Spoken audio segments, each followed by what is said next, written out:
Welcome to Business Innovators Radio, featuring industry influencers and trendsetters sharing proven strategies to help you build a better life right now. Hello, everybody. Today I'm interviewing Ollie Gray, a top producing broker and realtor with East and Emerald of Adamas Realty in Seattle, Washington.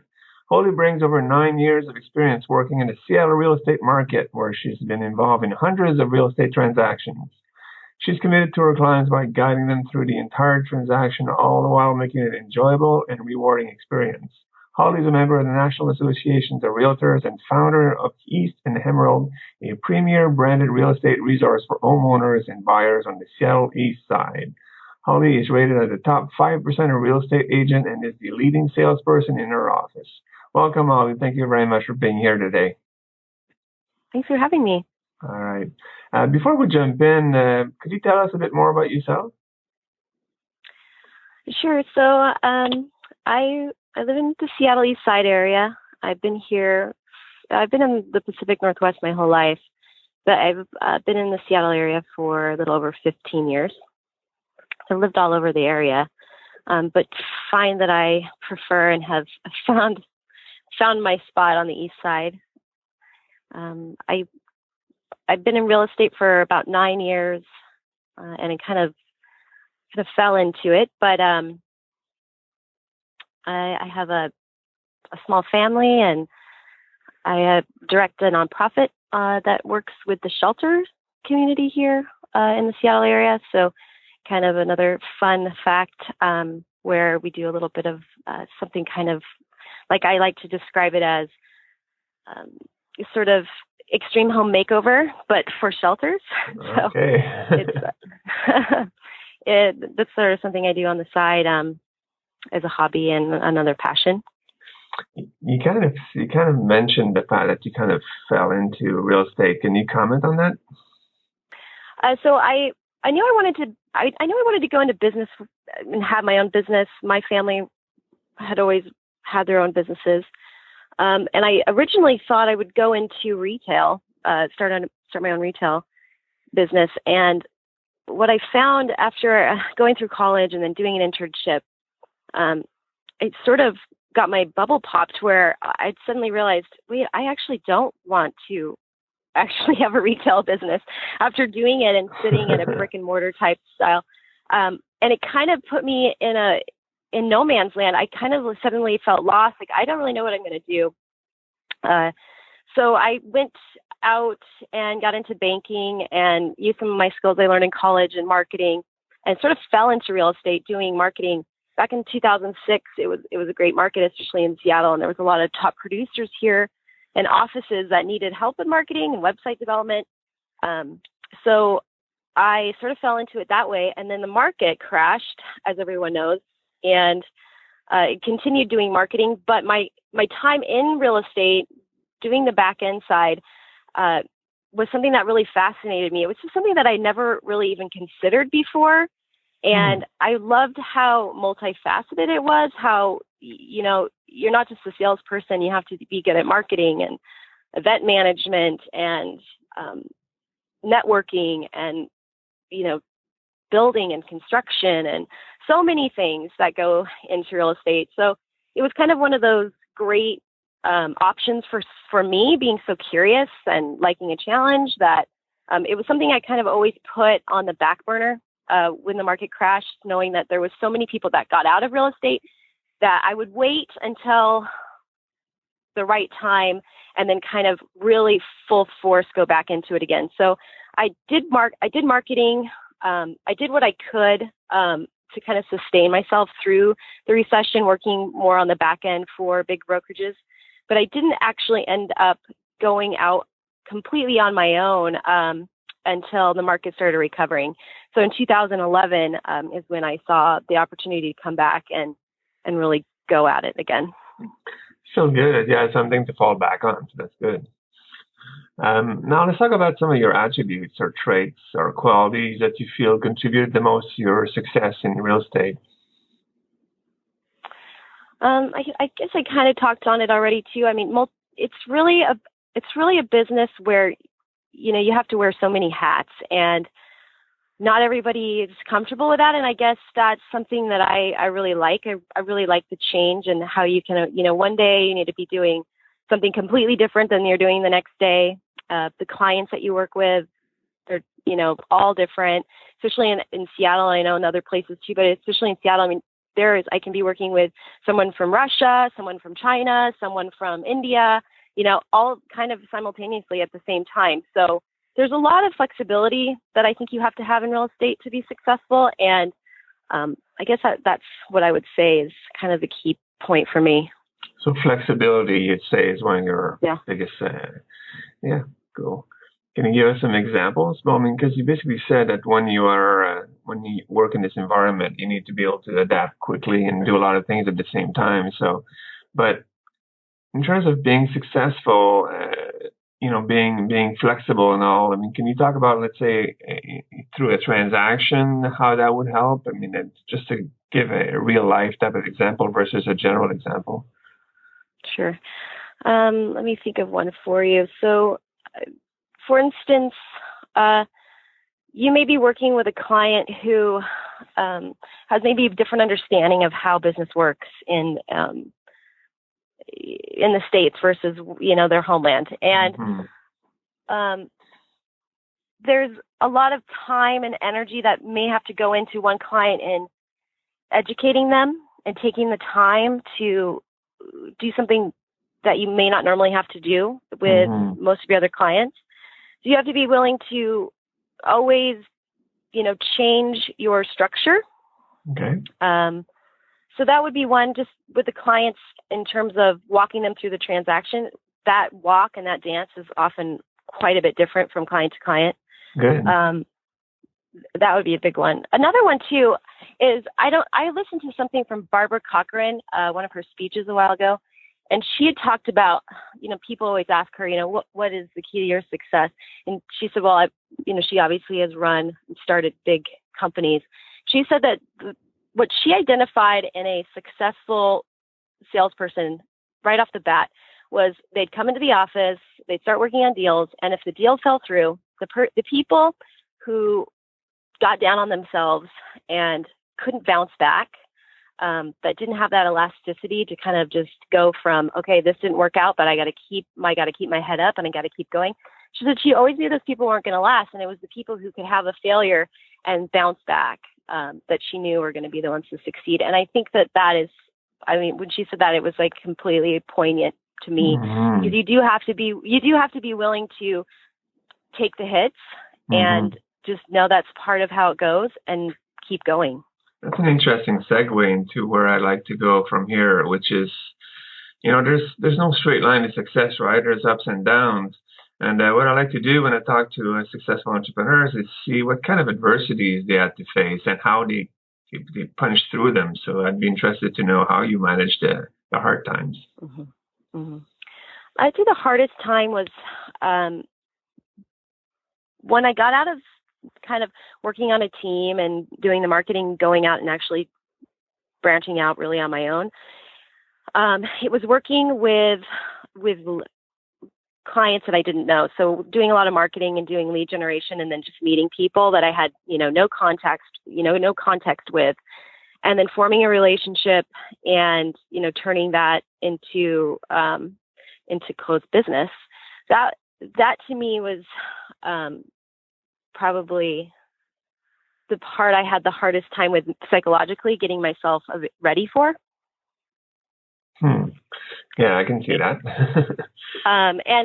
So finding the right place, I did a lot of research, and then I found the right company at that time who was willing to and had access to people looking to buy when the market turned and it became a buyer's market.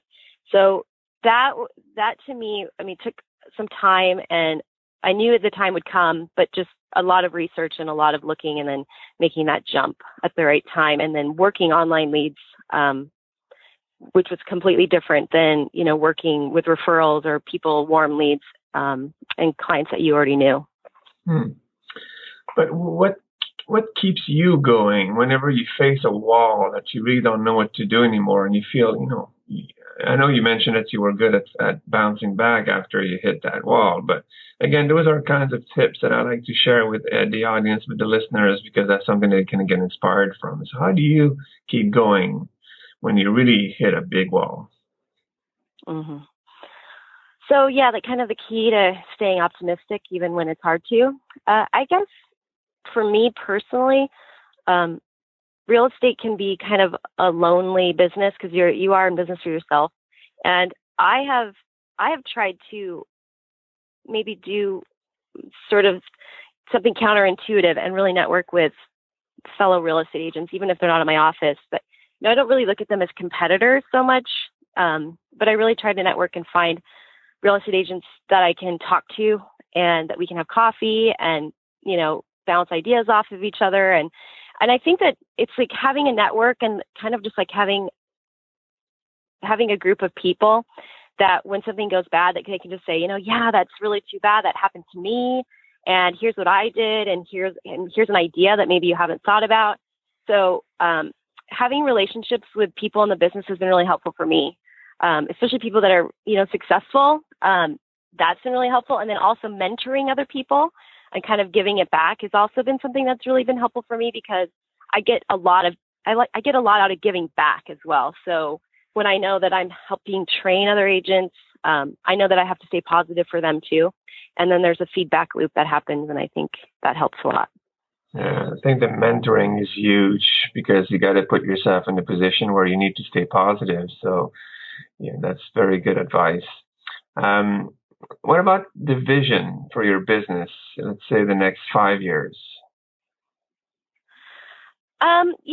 With East and Emerald, I'd really like to see it become more of a comprehensive tool for buyers and sellers, where any kind of real estate related question, concern, anything you have, there's somebody there that's an expert at that. And that's kind of what I would like to see, sort of the conclusion of all of the work I put into building relationships with people in real estate around Seattle over the past, almost 10 years. I'd really like to kind of solidify that group and make us a network that makes up the total of East and Emerald, so that anybody, whether you're in any country looking to invest here, or you want to buy multifamily, or you want to do development, or you want to anything really real estate related, there's going to be a person that is the right person for your specific need.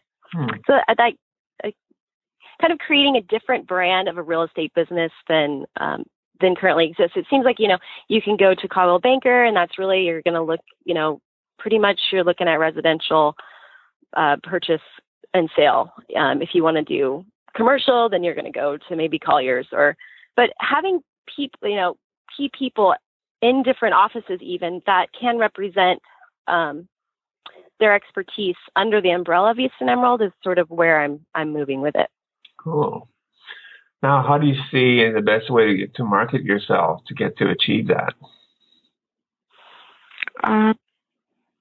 It's a lot of it has been for me,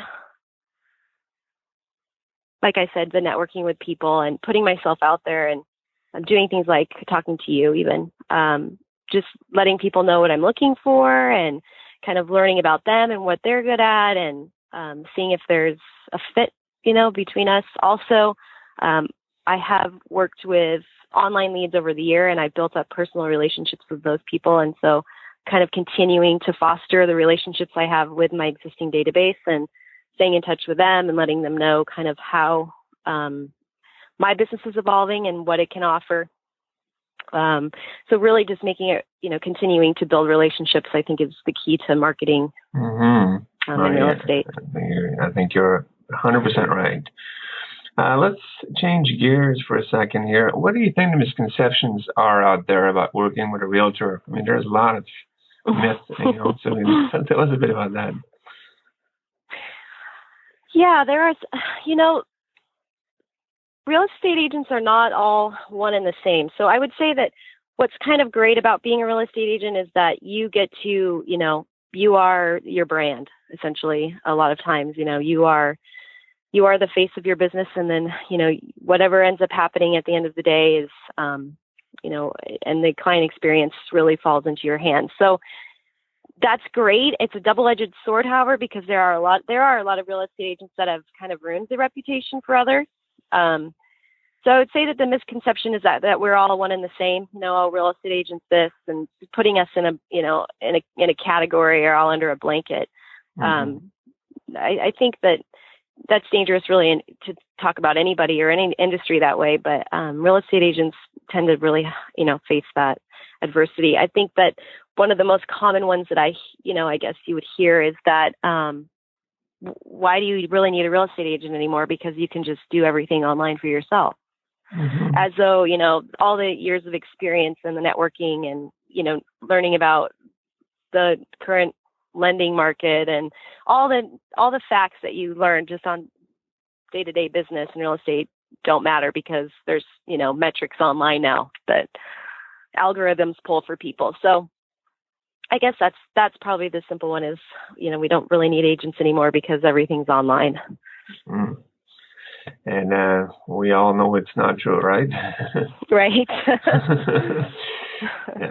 Yeah. Let's talk about some of your expertise and the type of advice you'd give. Let's say a family member that lives outside of the country that you can't really help personally. What would you tell them in terms of what would you advise they do to give them a better chance of selling their home or buying the right home? And I do actually have to do this. I mean, not so much with family members, but when I have somebody come relocate to Seattle, Seattle for some reason has a lot of people that do relocate here. And they need to sell their house first in California or New Jersey or wherever.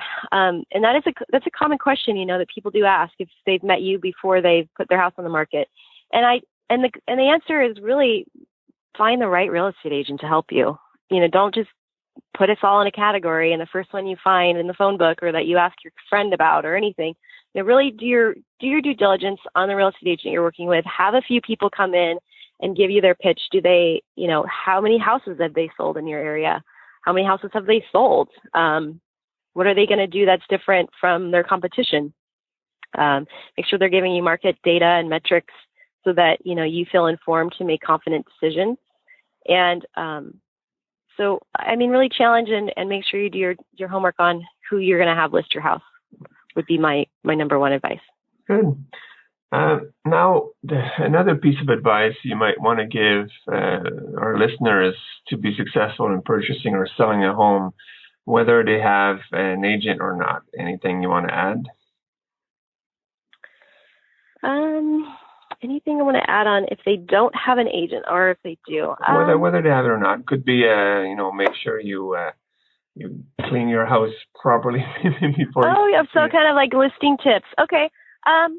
Yeah. Right now, at least in the Seattle area, we're in such a great seller's market, and there's a lot of misconceptions that you don't really have to do much to sell your house. It's just you just throw it, slap a sign on there and have an open house, and it'll sell. So take the extra steps. If you need to do new carpet, just spend the extra couple $1,000s on a new carpet because, you're going to end up netting so much more by having your house at, the highest level that it can show itself in. So have good photographs, hire the best real estate agent you can, clean it, stage it, just make sure that it's showing in its highest self because you're going to get the most interest that way. The most interest you have, you're going to end up getting the highest offer on.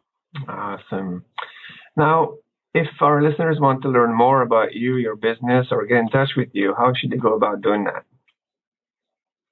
You can go to my website. It's eastandemerald.com, and you can contact me through the website. Awesome. Well, thank you very much, Holly, for taking the time to share all this knowledge with us. It was very interesting. And then, like I said, everybody, if you want to visit our website to learn more, you have the URL that she gave us. So go ahead and check it out. And thank you very much, Holly. Have a good one. Thank you. Thank you. Bye-bye. All right. Bye-bye. Thanks for listening to Business Innovators Radio. To hear all episodes featuring leading industry influencers and trendsetters, visit us online at businessinnovatorsradio.com today.